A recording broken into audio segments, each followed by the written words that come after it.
আলাইকুম ভিউয়ার, সবাই কেমন আছেন? আশা করি ভালো আছেন।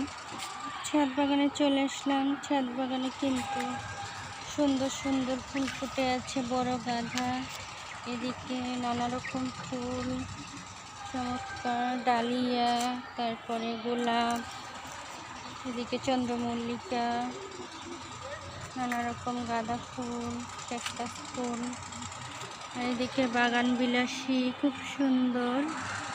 এদিকে সজনে গাছের ফুল সাদা। তো সবাই ভালো লাগলে ইউটিউব চ্যানেলটাকে সাবস্ক্রাইব করে দিবেন। এদিকে হচ্ছে আমার বোম্বাই মরিচের গাছ, ফুল আসার জন্য যে ফুলের কলি আসতেছে। এদিকে ক্যাপসিকাম, এটা হচ্ছে বেগুনি কালার মরিচ, আর এদিকে ফুলের গাছ, নানা রকম গাছপালা, শাকসবজি গাছ বড় হচ্ছে, কচু শাক, আলু শাক, সিম গাছ, তো নানা রকম গাছ। এদিকে মুরগিকে খাবার খেতে দিয়েছি। মুরগি যা খেলে সুস্থ থাকবে। পেঁপে পাতা, থানকুনি পাতা, হলুদ মিশানো পানি। তো আজকে আলাদা করে দিয়েছি টাইগার মুরগির বাচ্চাগুলোকে, ফার্মি মুরগির বাচ্চাগুলোকে, আর এই বড় মুরগিটাকে আলাদা করে দিয়েছি, বড় হচ্ছে। আর এই যে পুষ্টিকর খাবার দিয়েছি এগুলো। আর এইদিকে তো গাছগুলো সুন্দর বেড়ে উঠছে, ফুলের গাছ, ফলের গাছ, শাকসবজি গাছ। তো গরমের বাগানের গাছের বীজগুলো বড় হয়ে যাচ্ছে। এদিকে লাউ গাছ সুন্দর হয়েছে, ডাঁটা শাক হয়েছে। এদিকে কিন্তু আমার এই যে ফল হয়েছে সুন্দর, এই ফলগুলো খেতে খুবই মজা।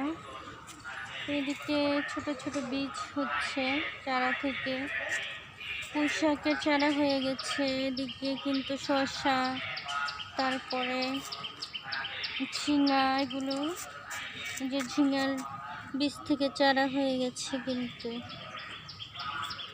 এদিকে যে চারা হয়েছে, বীজ থেকে চারা গাছগুলো হয়ে গেছে। টমেটো গাছ, বেগুন গাছ, আর এদিকে শাকসবজি গাছ, আর এইদিকে কিন্তু কুমড়া গাছ, এই যে সুন্দর বড় হচ্ছে। সফেদা গাছ, আম গাছে আমের মুকুল আসার সময় হয়ে গেছে। পেঁপে, এদিকে শাকসবজি,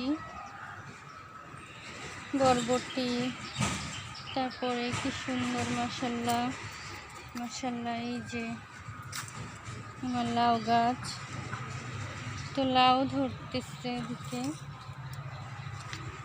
এদিকে নানা রকম গাছ। আমরা গাছে ফুল এসেছে, জামরুল গাছে ফুল আসেনি এখনো। নানা রকম গাছপালা, মালটা ধরেছে। লেবু গাছ, লেবু আমার সব থেকে ভালো লাগে, এরকম ঝুলে থাকে, খেতেও দারুণ মজা, খুব ভালো লাগে। সারা বছরই আমার বাগানে লেবু খেতে থাকি। ছাদ বাগানের জন্য সিডলেস চায়না লেবু গাছ খুব ভালো। তো মালবেরি ফলও ভরে আছে মাশাল্লাহ। বাগানে পানি দিতে হবে, পানি দেওয়া হয় না ঠিক মতো রোজার জন্য। তো এরকম সুন্দর ছাদ বাগান থাকলে সবারই ভালো লাগে। তো ভালো থাকবেন সবাই, আল্লাহ হাফেজ।